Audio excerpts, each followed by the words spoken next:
कहा जाता है कि हर मुल्क और उसके कल्चर की तरह वहाँ के अर्बन लेजेंड्स भी मुख्तलिफ तरह के देखे गए हैं। ठीक वैसे ही जैसे कि आपने यहाँ भूत, चुड़ैल, सरकटा, छलावा, पिछल पैरी जैसे मशहूर अर्बन लेजेंड्स की कहानियां तो जरूर सुनी होंगी, उसी तरह सबसे ज्यादा डरावने और खतरनाक अर्बन लेजेंड्स डेफिनेटली जापान में पाए जाते हैं। एक बहुत लंबी जापानीज अर्बन लेजेंड्स की लिस्ट में से आज नजर डालते हैं कुछ चुनिंदा, बहुत खतरनाक और यकीनी तौर पर जानलेवा अर्बन लेजेंड्स पर, जिनसे आप कभी भी मिलना पसंद नहीं करेंगे।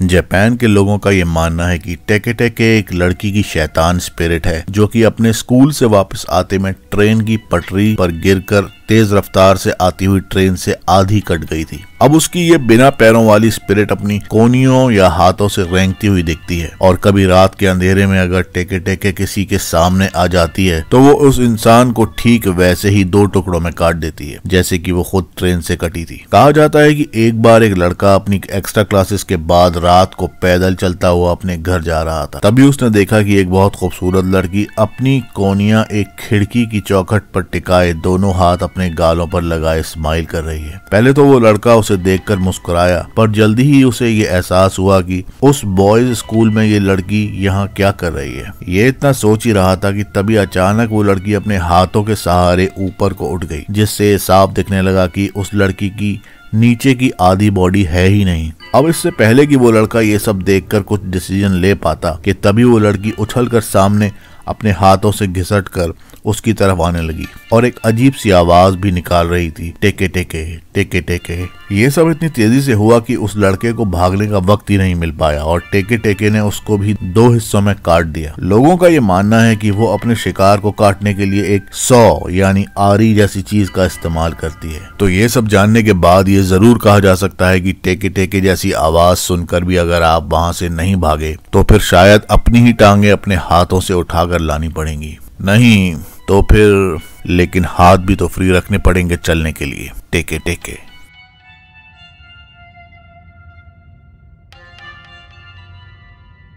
जापानीज अर्बन लेजेंड्स में कैपा भी एक मशहूर अर्बन लेजेंड माना जाता है। कैपा को एक्चुअली बंदर, मेंढक और कछुए के हाइब्रिड के रूप में देखा जा रहा है। इसका फेस बंदर की तरह होता है और हाथ पैर मेंढक की तरह, साथ में ही कछुए की तरह पीठ पर एक शैल भी होती है। बहुत ज्यादा खतरनाक होने के साथ इनमें से हर वक्त एक बहुत बुरी बदबू आती रहती है। लेकिन बस यही नहीं, कई बार ये कैपा छोटे बच्चों को किडनैप करके उनके इंटरनल ऑर्गन्स ही खा जाता है। ये डेडली क्रिएचर नदियों में पानी के अंदर छिपकर बैठ जाता है और अचानक वार करता है। कहा जाता है कि जापान में पहले जो लोग नदी के किनारे टॉयलेट के लिए बैठते थे उनको कैपा अचानक से पानी से निकलकर घसीटकर पानी के अंदर ले जाता था और नीचे से बॉडी में घुसकर सारे इंटरनल ऑर्गन्स को चीरता हुआ उसके मुंह के रास्ते से निकलता था। फिर उस इंसान की जबान पकड़कर खींचकर जड़ से बाहर निकाल देता था और इंटरनल ऑर्गन्स में से भी फिर उसका लीवर चबा चबा कर खा जाता था। तो इन शॉर्ट समझने वाली बात यह है कि अगर आपको कभी नदी किनारे कोई ऐसा मासूम सा दिखने वाला बंदरनुमा मेंढक कछुआ मिले तो वहां से फौरन भाग लें, क्योंकि इस तरह के अर्बन लेजेंड से पंगा लेना जानलेवा भी हो सकता है।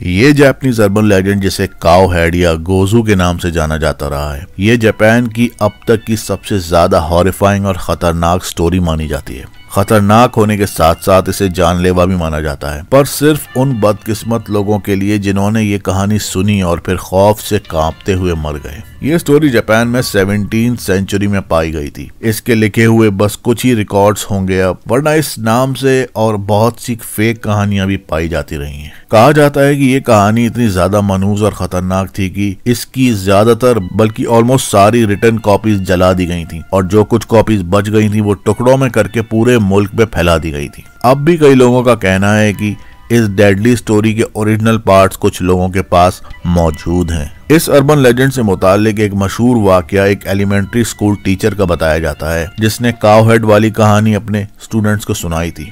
फिर जिसके बहुत ही खौफनाक नतीजे सामने आए थे। इस टीचर के पास असली काउहेड स्टोरी के कुछ टुकड़े थे जो कि उसने बच्चों को स्कूल बस में एक फील्ड ट्रिप पर जाते हुए रास्ते में सुनानी चाहिए, क्योंकि सफर थोड़ा लंबा था। पर जैसे ही टीचर ने स्टोरी का टाइटल बताया तो सब बच्चे डर के मारे चिल्लाने लगे और टीचर से रहम की भीख मांगने लगे कि प्लीज ये खतरनाक स्टोरी हमें ना सुनाएं। लेकिन उस बेवकूफ टीचर ने स्टूडेंट्स की एक ना सुनी और स्टोरी सुनाता गया। अब कहानी शुरू होने के थोड़ी देर बाद ही एकदम से टीचर की दोनों आंखें बिल्कुल सफेद हो गईं, जिससे लगता था कि वो किसी स्पिरिट से पजेस्ड हो गया है। इसके बाद फिर जब टीचर को होश आया तो स्कूल बस का एक्सीडेंट हो चुका था और जो बच्चे बचे थे वो इधर उधर पड़े कांप रहे थे, जबकि उनके मुंह से सफेद झाग निकल रहे थे। ये एक बहुत ही भयंकर मंजर था। पर उस दिन के बाद उस टीचर ने ये कसम खा ली थी कि अब कभी भी ये कहानी किसी को नहीं सुनाएगा। वैसे गोजू नाम से एक जापानीज मूवी 2003 में रिलीज हुई थी जिसमें कि काउहेड को एक सीन में दिखाया गया है।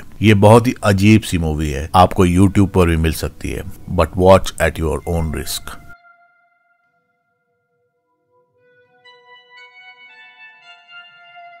डार्क वेब पर मौजूद रेड रूम्स की डिस्टर्बिंग और खतरनाक कहानियां सिर्फ लोगों ने सुनी नहीं बल्कि देखी भी हैं। हमारे सरफेस वेब पर इसके बारे में काफी इंफॉर्मेशन मिल जाती है। कहा जाता है कि रेड रूम्स एक्चुअल में कुछ हिडन वेबसाइट्स हैं जो कि टॉर्चर और मर्डर की लाइव स्ट्रीम दिखाते हैं, जो कि बिटकॉइंस के जरिए लोग डार्क वेब पर देखते हैं। तो इसके मुताबिक ये भी कहा जाता है कि ये सब अफवाहें एक जापानी अर्बन लेजेंड से शुरू हुई थी जिसका नाम रेड रूम कर्स था। दरअसल साल 2000 के बाद एक random Adobe flash animation users के स्क्रीन पर खुद ही कभी भी पॉपअप हो जाता था जबकि वो आराम से इंटरनेट सर्फ कर रहे होते थे। ये खतरनाक पॉपअप एक लाल रंग के दरवाजे की इमेज शो करता था जिसके साथ एक रिकॉर्डेड आवाज बैकग्राउंड में लगी होती थी जो कि पूछती थी do you like the red room. और जब ये क्वेश्चन वहां बार बार पूछा जाता था तो तभी स्क्रीन पर कुछ रैंडम नामों की एक लिस्ट आ जाती थी। बस इसके बाद उस एनिमेशन को देखने वाले की मौत हो जाती थी। फिर मरने वाले के ब्लड से उसी के रूम की दीवारें रंग दी जाती थी। यहाँ पर यही कंक्लूजन निकाला जा सकता है कि अगर डार्क वेब वाले रेड रूम्स आज की तारीख में एग्जिस्ट करते हैं तो ये जापानीज अर्बन लेजेंड वाले रेड रूम भी सच में रहे होंगे। आपको क्या लगता है गाइस?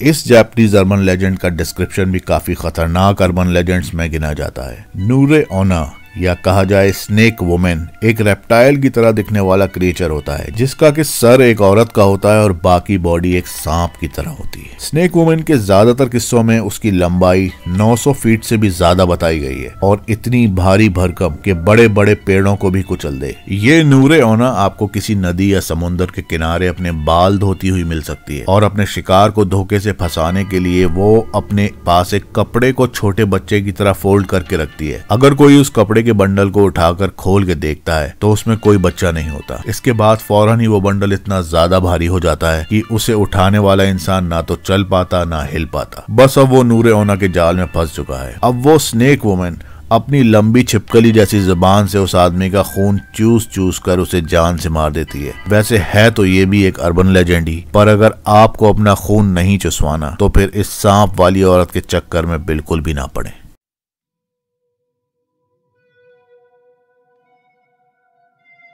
तो जल्दी से गाइस इस वीडियो को लाइक और शेयर जरूर कर दें। साथ में ही ये सबसे अजीबोगरीब और डरावने वीडियोस को देखने के लिए अपने इस चैनल को सब्सक्राइब लाजमी कर लें, बिकॉज न्यू वीडियोस की नोटिफिकेशन सिर्फ सब्सक्राइबर्स के पास ही पहुंचते हैं। और अपनी राय और फीडबैक कमेंट के जरिए हमें ज़रूर बताएं। इसके साथ ही आप इस चैनल को अपने छोटे से छोटे कंट्रीब्यूशन से सपोर्ट कर सकते हैं। लाइक शेयर के साथ एक थैंक्स का बटन भी है जिससे आप इस चैनल को सपोर्ट कर सकते हैं। और हाँ, जाते जाते नीचे डिस्क्रिप्शन में फेसबुक और इंस्टाग्राम के लिंक्स पर जाकर हमें वहाँ भी फॉलो कर लें।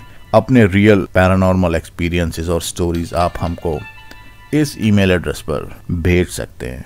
और असली क्रीपी कंटेंट के लिए हमारा लाइव सेशन पैरानॉर्मल पॉडकास्ट ज़रूर ज्वाइन करें जहां आप हमसे लाइव कॉल पर बात कर सकते हैं। तो गाइस अपना ख्याल रखें और दुआओं में याद रखें। This is Spect Matrix signing off. Bye bye.